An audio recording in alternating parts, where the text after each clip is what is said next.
Welcome সবাইকে স্বাগতম আমাদের আজকের এই একদম নতুন একটি বিশ্লেষণী আয়োজনে। আজকে আমরা অত্যন্ত ফ্যাসিনেটিং বলতে পারেন রীতিমতো চোখ কপালে তোলার মতো একটি সোর্স মেটেরিয়াল বা উৎস নিয়ে আলোচনা করতে যাচ্ছি। এই উৎসটিতে বাংলাদেশের বর্তমান ইভলভিং জিওপলিটিক্যাল ল্যান্ডস্কেপ বা ভূরাজনৈতিক পরিস্থিতি নিয়ে বেশ কিছু চমকপ্রদ দাবি করা হয়েছে। বিশেষ করে ভারতের বলয় থেকে সরে এসে বাংলাদেশের কৌশলগত জোটের পরিবর্তন, আঞ্চলিক প্রভাব এবং অভ্যন্তরীণ কাঠামোর অত্যন্ত ক্রিটিক্যাল কিছু দিক এখানে উঠে এসেছে। তো চলুন এই জটিল বিষয়গুলোকে আজ আমরা একসাথে ডিকোড করি। ওকে, চলুন সরাসরি মূল কথায় চলে যায়। আজ আমরা মূলত এই 5টি বিষয় নিয়ে আলোচনা করব। 1. মণ্ডল তত্ত্ব। 2. কৌশলগত জোটের পরিবর্তন। 3. পররাষ্ট্রনীতির পুনর্মূল্যায়ন। 4. সামরিক আধিপত্য অতিক্রম এবং 5. অভ্যন্তরীণ সংস্কার। ব্যাস, এই তো। তো শুরুতেই আসছে আমাদের প্রথম টপিক। 1 নম্বর, মণ্ডল তত্ত্ব। সাউথ এশিয়ার এই মডার্ন পলিটিক্স বুঝতে উষ্টিতে একটি বেশ প্রাচীন থিওরির রেফারেন্স দেয়া হয়েছে, চাণক্যের বিখ্যাত মণ্ডল তত্ত্ব। থিওরিটা আসলে কি? খুব সিম্পল। আপনার ইমিডিয়েট নেইবার বা একদম কাছের প্রতিবেশী হলো আপনার পোটেনশিয়াল রাইভাল বা সম্ভাব্য প্রতিদ্বন্দ্বী। আর সেই প্রতিবেশীর যে প্রতিবেশী, সে হলো আপনার সম্ভাব্য মিত্র বা পোটেনশিয়াল অ্যালাই। ইন্টারেস্টিং, তাই না? আজকের সোর্সের বক্তা সরাসরি বাংলাদেশের সীমান্ত এবং বর্তমান ভূরাজনৈতিক প্রেক্ষাপটে ঠিক এই ফ্রেমওয়ার্কটাই প্রয়োগ করেছেন। লজিকটা একটু খেয়াল করুন।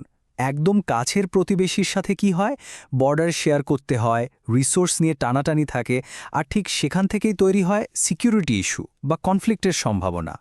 কিন্তু দূরত্বের কারণে প্রতিবেশীর সাথে তো আপনার সরাসরি কোনো বর্ডার টেনশন নেই। আর এই গ্যাপটায় একটা স্ট্র্যাটেজিক পার্টনারশিপ বা কৌশলগত মিত্রতার বিশাল সুযোগ তৈরি করে দেয়। আমাদের আজকের সোর্স বলছে এই অঞ্চলের সামগ্রিক ডাইনামিক্স বোঝার জন্য এটাই এখন সবচেয়ে বড় চাবিকাঠি। এবার আসি দ্বিতীয় ভাগে, কৌশলগত জোটের পরিবর্তন। এখন সবচেয়ে চমকপ্রদ ব্যাপারটা হচ্ছে এই জোটগুলো আসলে কতটা প্র্যাকটিক্যাল রূপ নিচ্ছে। সোর্স অনুযায়ী বাংলাদেশ এখন ভারত থেকে সরে গিয়ে পাকিস্তান, চীন এবং তুরস্কের মতো দেশগুলোর সাথে স্ট্র্যাটেজিক আন্ডারস্ট্যান্ডিং বিল্ড আপ করছে। আর এগুলো কিন্তু শুধু কথার কথা নয়।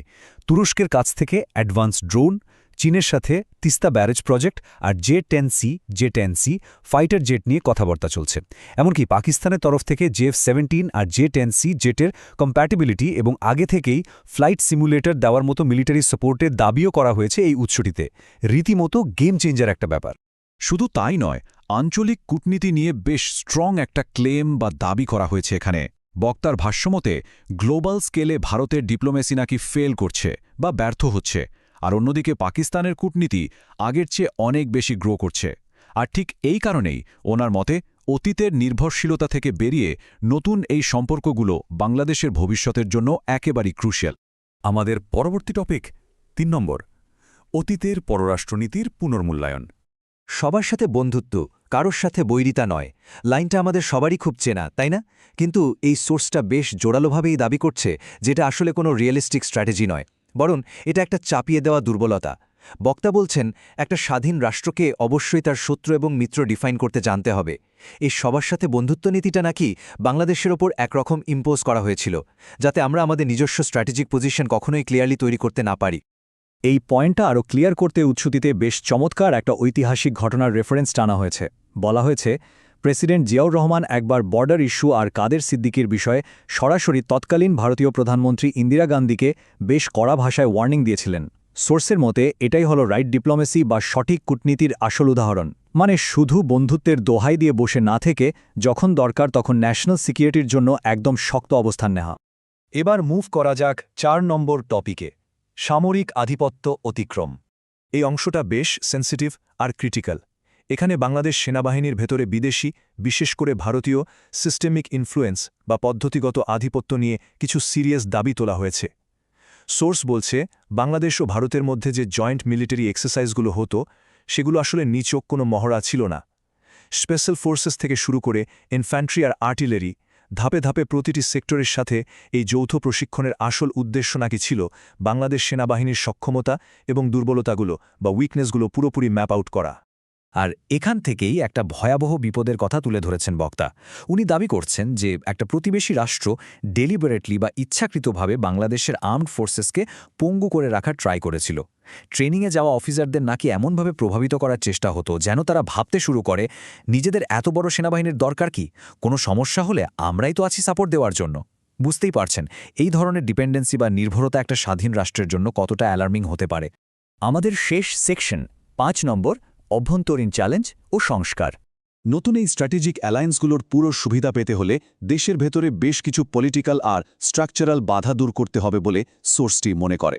অন্তর্বর্তীকালীন সরকার আর পলিটিক্যাল পার্টিগুলোর কাছে তাদের কিছু স্পেসিফিক ডিমান্ড আছে, যেমন সবার আগে ইন্টেলিজেন্স বা গোয়েন্দা সংস্থাগুলো থেকে যে কোনো ধরনের আঞ্চলিক আধিপত্য রিমুভ করা, এরপর সেনাবাহিনীতে জেনারেল ওয়াকারের ইনফ্লুয়েন্স কমানো, সামরিক বাহিনীর ভেতরে আওয়ামী লীগের কোনো ধরনের পুনরুত্থান বা কামব্যাক ঠেকানো এবং বিএনপির রাজনীতিতে যে বিকল্প প্রধানমন্ত্রীর মতো একটা সেটআপ আছে সেটাকে পুরোপুরি ঢেলে সাজানো। মূলত পুরো সিস্টেমটাকে বিদেশি প্রভাবমুক্ত করার কথাই এখানে জোর দিয়ে বলা হয়েছে। কিন্তু প্রশ্ন হল, এই সংস্কারগুলো এত জরুরি কেন? বক্তার কোর আর্গুমেন্টটা হল, চীন বা পাকিস্তানের মতো নতুন মিত্ররা কিন্তু এমনি এমনি আপনাকে J-10C, J-10-এর মতো অ্যাডভান্সড আর উইনিং ফ্যাক্টর টেকনোলজিগুলো দিয়ে দেবে না। তারা যতক্ষণ না 100% শিওর হচ্ছে যে বাংলাদেশের গোয়েন্দা সংস্থা আর সামরিক বাহিনীর ভেতর থেকে অন্য কোনো দেশের হেজিমনি বা আধিপত্য পুরোপুরি ক্লিন করা হয়েছে, ততক্ষণ পর্যন্ত তারা এই ক্রিটিক্যাল টেকনোলজিগুলো হোল্ড করে রাখবে। আর ঠিক এখানেই সোর্সটি আমাদের জন্য একটা বেশ বড় চিন্তার খোরাক রেখে যাচ্ছে।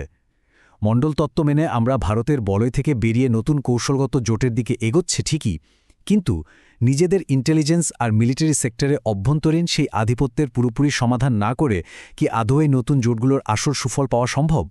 বিষয়টা নিয়ে গভীরভাবে ভাবার এবং গবেষণা করার অবকাশ তো থাকছেই। আশা করি আজকের এই সোর্স অ্যানালাইসিসটি আপনাদের কাছে ইনফরমেটিভ লেগেছে। পুরোটা সময় সাথে থাকার জন্য অনেক ধন্যবাদ।